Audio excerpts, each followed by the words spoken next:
Mental वृद्धि करके रुकना नहीं चाहते। हम नए नए क्षेत्रों को, उन कठिनाइयों का अध्ययन करके उसकी मुक्ति के लिए प्रयास कर रहे हैं। और इसलिए आदरणीय सभापति जी, अन्न भंडारण का विश्व का सबसे बड़ा अभियान हमने हाथ लिया है और लाखों की तादाद में विकेंद्रित व्यवस्था के तहत अन्न भंडारणों की रचना करने की दिशा में काम चल पड़ा है। फल और सब्जी एक ऐसा क्षेत्र है, हम चाहते हैं किसान उस तरफ मुड़े और उसके भंडारण के लिए भी एक व्यापक इंफ्रास्ट्रक्चर की दिशा में हम काम कर रहे हैं। आदरणीय सभापति जी, सबका साथ, सबका विकास, इस मूल मंत्र को लेकर के हमने देश सेवा की हमारी यात्रा को निरंतर विस्तार देने का प्रयास किया है। देशवासियों को गरिमापूर्ण जीवन देना, ये हमारी प्राथमिकता रही है। आजादी के बाद अनेक दशकों तक जिनको कभी पूछा नहीं गया, आज मेरी सरकार उनको पूछती तो है, उनको पूजती भी है।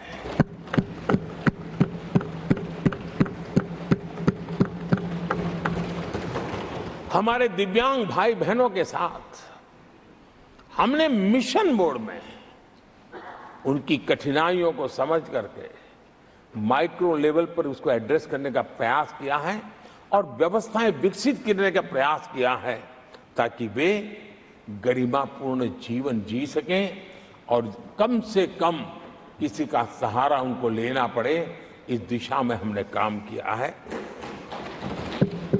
आदरणीय सभापति जी, हमारे समाज में किसी न किसी कारणवश एक उपेक्षित वर्ग, यानी एक प्रकार से समाज में बार बार हरदूत होने वाला वर्ग, वो ट्रांसजेंडर वर्ग है।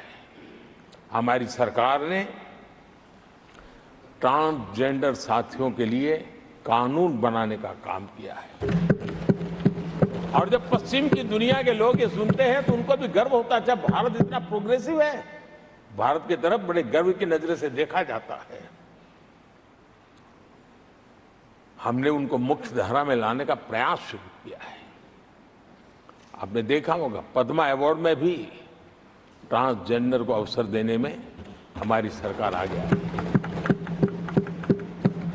आदरणीय सभापति जी, हमारे गुमंत जनजातीय समुदाय, हमारे गुमंत साथी, हमारे बंजारा परिवार, उनके लिए एक अलग कल्याण बोर्ड बनाया है ताकि उनकी आवश्यकताओं को हम एड्रेस कर सकें और उनको भी एक स्थायी, सुरक्षित और संभावनाओं वाला जीवन प्राप्त हो, उस दिशा में हम काम कर रहे हैं। आदरणीय सभापति जी, हम एक शब्द लगातार सुनते आए हैं, पीबीटीजी, पीबीटीजी, पीबीटीजी। हमारे जनजातीय समूह में ये सबसे पीछे रहा हुआ और आजादी के इतने सालों के बाद भी जिन्होंने उनको निकट से देखा होगा, पता चलता है कि कैसी हालत में जीते हैं। उनकी तरफ किसी ने नहीं देखा। हमने एक विशेष व्यवस्था की है और पीएम जनमन योजना के तहत 24,000 करोड़ रुपए, ये समुदाय बिखरा हुआ है, छोटी संख्या में है, वोट की उनकी ताकत नहीं है और यहां देश की परंपरा है जिसकी वोट की ताकत है उसी की चिंता करना, लेकिन समाज के ऐसे अति पिछड़े लोगों की कोई चिंता नहीं करता था। हमने वो चिंता की है क्योंकि हम वोट की राजनीति नहीं करते, हम विकास की राजनीति करते हैं।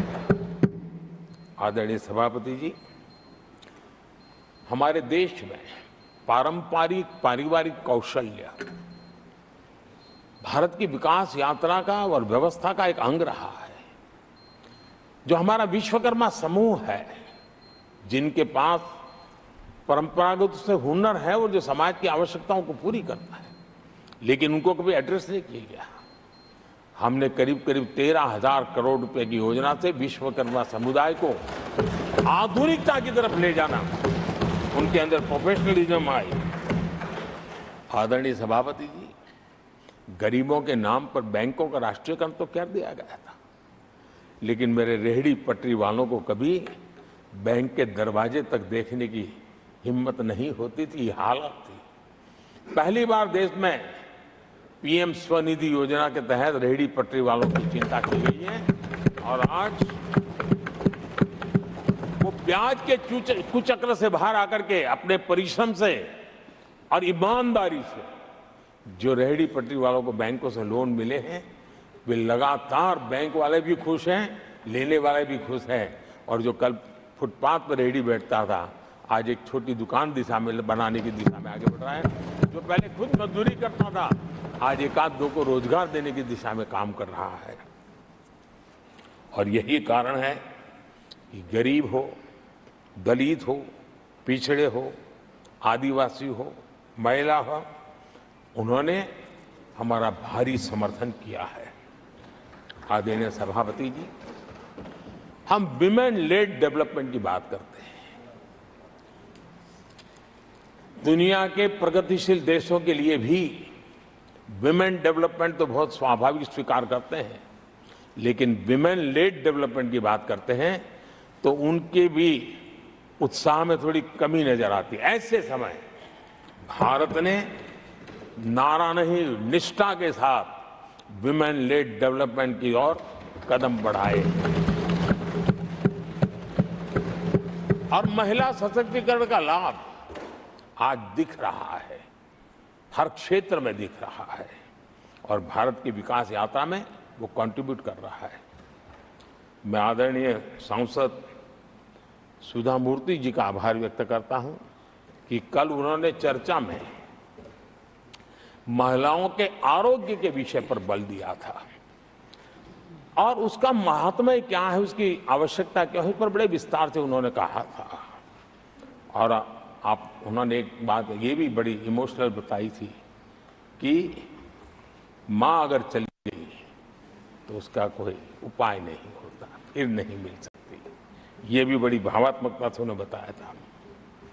विमेन हेल्थ, सैनिटेशन, वेलनेस पर हमने 10 वर्षों में एक प्रायोरिटी सेक्टर के लिए आपने काम किया है। आदरणीय सभापति जी, टॉयलेट हो, सैनिटरी पैड्स हो, गैस कनेक्शन हो, प्रेगनेंसी के दौरान वैक्सीनेशन की व्यवस्था हो और इसका फायदा हमारे देश की माताओं बहनों को मिला है। आदरणीय सभापति जी, आरोग्य के साथ साथ महिलाएं आत्मनिर्भर बने, उस दिशा में भी हम लगातार काम कर रहे हैं। बीते वर्षों में हमने जो 4 करोड़ घर बनाए हैं, उसमें से ज्यादातर घर हमने महिलाओं के नाम पर रखे। बैंकों में खाते खुलने से,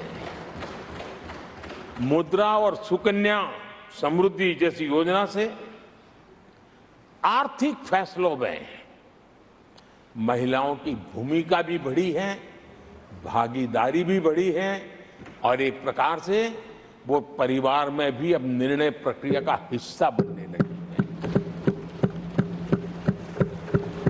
आदरणीय सभापति जी, विमेन सेल्फ हेल्प ग्रुप्स, उससे जुड़ी 10 करोड़ बहनें, उनका आत्मविश्वास तो बढ़ा ही बढ़ा है, उनकी आय भी बढ़ी है।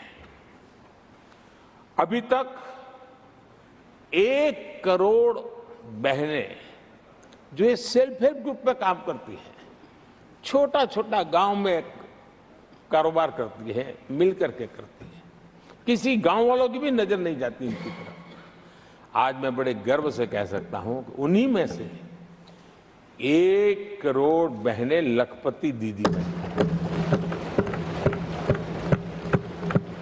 और हम आने वाले समय में ये आंकड़ा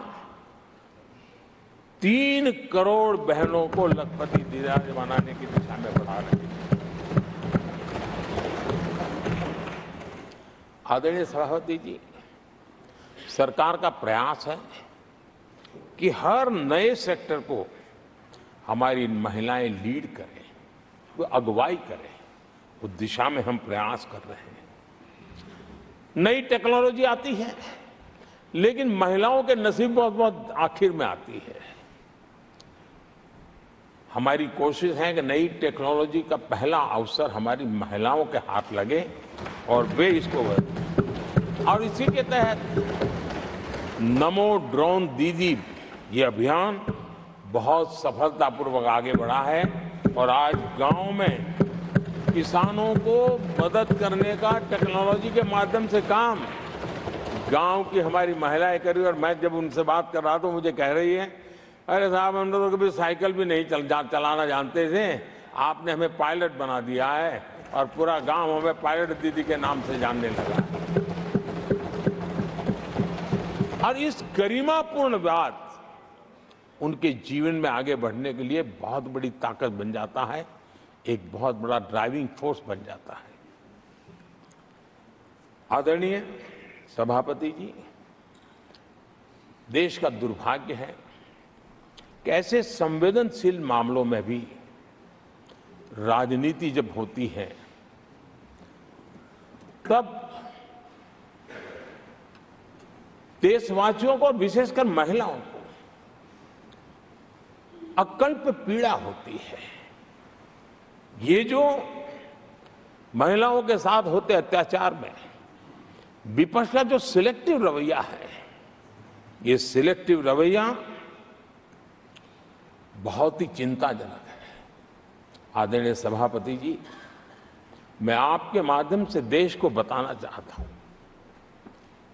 मैं किसी राज्य के खिलाफ नहीं बोल रहा हूं, न ही मैं कोई राजनीतिक स्कोर करने के लिए बोल रहा हूं, लेकिन कुछ समय पहले मैंने बंगाल से आई कुछ तस्वीरों को सोशल मीडिया पे वीडियो देखा।